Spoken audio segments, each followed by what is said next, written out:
Elizabeth, ibinunyag ang karanasan kay Fernando Po. Umani ng reaksyon mula sa maraming netizen ang revelasyon ng batikang aktres na si Elizabeth Oropesa tungkol sa yumaong King of Philippine Movies na si Fernando Po Jr. Isa sa pinakamahusay na aktres sa pinilakang tabing noon at magpahanggang ngayon ang aktres na si Elizabeth Oropesa, o mas kilala rin bilang La Oro, at boost naman para sa kanyang mga kaibigan sa showbiz. Unang nakilala si La Oro nang koronahan siya bilang Miss Luzon ng Miss Republic of the Philippines noong 1972. Kasunod nito ay naging modelo din siya ng Miss White Castle.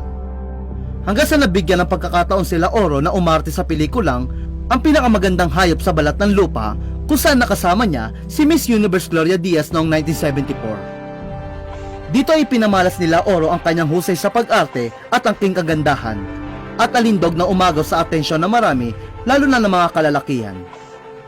Mula noon ay nagtuloy-tuloy ang karera at kasikatan ni La Oro, hanggang sa nakamit niya ang kanyang big break na binasagan siyang Grand Slam Best Actress, matapos siyang manalo ng sunod-sunod na Best Actress Award dahil sa pagganap niya sa pelikulang Bulaklak ng Maynila noong 1999. Naging leading lady din siya ni FPJ sa ilang pelikula gaya ng Alupihang Dagat noong 1975. Samantala, tinatayang nasa mahigit 300 movies ang nagawa ni La Oro sa kabuuan ng kanyang karera.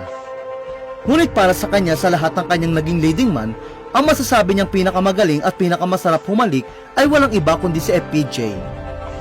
Ito ang revelasyon ni La Oro na makapanayam siya ni Boy Abunda sa talk show nitong Pasto Kamakailan.